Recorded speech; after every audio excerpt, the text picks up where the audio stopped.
CM Revanth రెడ్డికి మంత్రులకు Congress high command భారీ షాక్ ఇచ్చింది. బీహార్ ఎన్నికల ప్రచారంలో తెలంగాణ కాంగ్రెస్ నేతలను పార్టీ అధిష్టానం పక్కన పెట్టింది. బీహార్ స్టార్ క్యాంపెయినర్ల జాబితాను కాంగ్రెస్ పెద్దలు విడుదల చేశారు. తెలంగాణ ప్రజల డీఎన్ఏ కంటే బీహార్ ప్రజల డీఎన్ఏ తక్కువ అని గత ఏడాది కిందట రేవంత్ రెడ్డి ఘాటు వ్యాఖ్యలు చేశారు.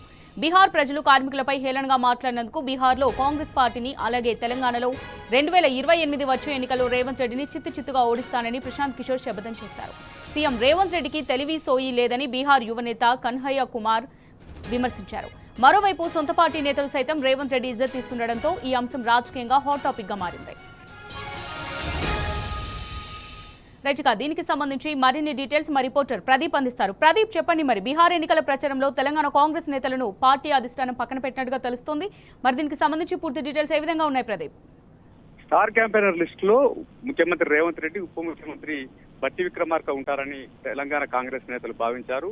ఎందుకంటే ఇటీవల జరిగినటువంటి ఓటు అధికార యాత్రలో తెలంగాణకు సంబంధించినటువంటి ముఖ్యమంత్రి, ఉప ముఖ్యమంత్రితో పాటు తెలంగాణకు సంబంధించినటువంటి పలువురు మంత్రులు, పిసిసి అధ్యక్షుడు ర్యాలీలో పాల్గొన్నారు. ర్యాలీ సందర్భం కావచ్చు, లేక మరొక సందర్భంలో రేవంత్ రెడ్డి బీహార్ లో అడుగు పెట్టగానే ప్రశాంత్ కిషోర్ తీవ్ర స్థాయిలో మండిపడ్డారు. ప్రధానంగా బీహార్ సంబంధించినటువంటి వాసులను, బీహార్ ప్రజలను అవమానించినట్టుగా మాట్లాడని చెప్పి రేవంత్ రెడ్డి వస్తే తాను ఎట్లా నిలదీస్తామని చెప్పడం ఒకటైతే, రెండోది రేవంత్ రెడ్డి ఓడగొట్టడానికి తెలంగాణలో మేము సిద్ధంగా ఉన్నామని చెప్పి ప్రకటించారు. ఈ వ్యవహారం కాంగ్రెస్ లో మొదట్లోనే వివాదాస్పదమైంది. రేవంత్ రెడ్డిని అలా పిలిచిండకపోయి, మీటింగ్ కు పిలవకపోయి ఉంటే బాగుండేది అన్నటువంటి భావన ఆ కాంగ్రెస్ అధిష్టానంలో మొదట్లో వచ్చినటువంటి పరిస్థితి కనిపిస్తా ఉంది. అయితే రేవంత్ రెడ్డి నోటు దూర్సు వల్ల ఈ రోజు రేవంత్ రెడ్డి బీహార్ లోకి అడుగుపెట్టిన తర్వాత కాంగ్రెస్ కు సంబంధించి పెద్ద ఎత్తున వివాదాస్పదమైంది. ఎందుకంటే రేవంత్ రెడ్డి మాట్లాడిన మాటలు అక్కడ ప్రచారంలో వాడినటువంటి నేపథ్యంలో కొంత రేవంత్ రెడ్డిని ఈ బీహార్ ఎన్నికలకు దూరంగా ఉంచడమే మంచిదన్నటువంటి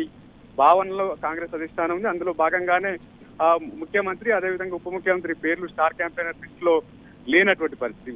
పొంగులేటి శ్రీనివాస్ రెడ్డి 3 జిల్లాలకు ఎన్నికల ఇన్ఛార్జ్ గా ఉన్నారు. 30 కాన్స్టిట్యూన్సీలకు ఆయన ఎన్నికల బాధ్యతలు చూస్తా ఉన్నారు. అయితే ఈ వ్యవహారంలో ముఖ్యంగా రేవంత్ రెడ్డి, ఉప ముఖ్యమంత్రి బట్టి విక్రమార్క స్టార్ క్యాంపెయినర్ లిస్ట్ లో ఉండాల్సింది. కానీ రేవంత్ రెడ్డి ఈ మాట్లాడినటువంటి మాటలతో ఒకవేళ ఉప ముఖ్యమంత్రి పేరు పెడితే, రేవంత్ రెడ్డి పేరు పెట్టకుండా ఉప ముఖ్యమంత్రి పేరు పెడితే కూడా వివాదాస్పదం అవుతుందని ఇద్దరు నేతలను పక్కకు పెట్టినట్టుగా సమాచారం అవుతుంది. అయితే తెలంగాణకు సంబంధించినటువంటి కాంగ్రెస్ నేతలు, ముఖ్యంగా సీఎం సన్నిహిత వర్గాలు మాత్రం దాన్ని కవర్ చేసుకునేటువంటి ప్రయత్నం చేస్తా ఉన్నాయి.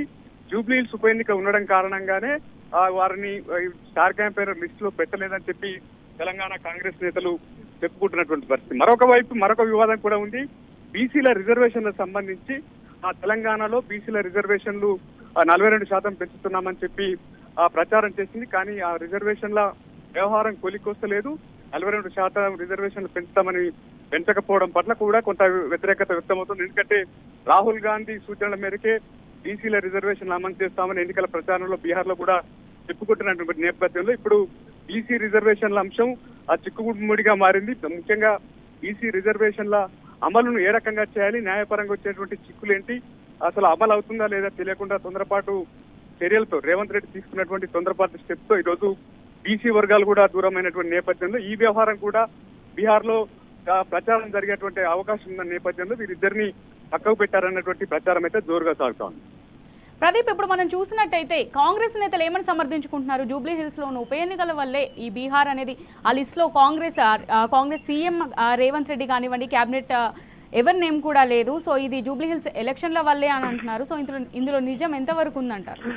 వాస్తవానికి జూబ్లీ హిల్స్ ఎన్నికలకు సంబంధించి పెద్దగా అవసరం లేదు. ఎందుకంటే ఉప ఎన్నికలకు మొదటగా 3 మంత్రులను ఇన్ఛార్జ్ గా వేశారు, 18 మంది కార్పొరేషన్ చైర్మన్లను వేశారు. తాజాగా డివిజన్ కి 2 చొప్పున మంత్రులను బాధ్యులుగా వేశారు. ప్రతి డివిజన్ కి 2 మంత్రులు అయితే ఇన్ఛార్జ్ గా ఉన్నారు. వారి కింద ఎమ్మెల్యేలను అందుబాటులో ఎమ్మెల్యేలను కూడా బూతుల వారిగా ఇన్ఛార్జ్ గా వేస్తున్నారు. దీనికి సంబంధించి ముఖ్యమంత్రి, అదేవిధంగా ఉప ముఖ్యమంత్రి కావచ్చు, లేదా తెలంగాణ సంబంధించినటువంటి కాంగ్రెస్ ఇతర నేతలు ఎవరు అక్కడ జూబ్లీహిల్స్ ఉప ఎన్నిక కారణంగానే మమ్మల్ని బీహార్ ఎన్నికల స్టార్ క్యాంపెయిన్ లిస్ట్ లో పెట్టలేదు అని చెప్పుకునే ప్రయత్నం చేస్తున్నప్పటికీ దానికి పెద్దగా సంబంధం లేనటువంటి వ్యవహారం. ఎందుకంటే ఉప ముఖ్యమంత్రి, అదేవిధంగా ముఖ్యమంత్రి ఇద్దరు ప్రచారంలో పాల్గొంటారు. కానీ వాళ్ళు పూర్తి స్థాయి బాధ్యత ఉప ముఖ్యమంత్రి అయితే లేదు. ఇతర మంత్రులకు మాత్రం అక్కడ జూబ్లీహిల్స్ లో డివిజన్ కి 2 చొప్పున వేశారు. ఉప ముఖ్యమంత్రి, అదేవిధంగా ముఖ్యమంత్రి ఒకరోజు ప్రచారం చేసేటువంటి అవకాశం ఉంది. అయితే వీరు మిగిలిన రోజులలో ఏదో ఒక రోజు బీహార్ లో తిరగవచ్చు. కానీ ఒకవైపు బీహారీలను ఉద్దేశించి రేవంత్ రెడ్డి చేసినటువంటి వివాదాస్పద వ్యాఖ్యలు, రెండోది బీసీల రిజర్వేషన్లు. ఈ అంశాల కారణంగానే ఇద్దరి నేతలు తెలంగాణ నుంచి ఎవరిని బీహార్ స్టార్ క్యాంపెయినర్ లిస్ట్ చేర్చలేదన్నటువంటి చర్చ అయితే బలంగా జరుగుతోంది. Thank you Pradeep.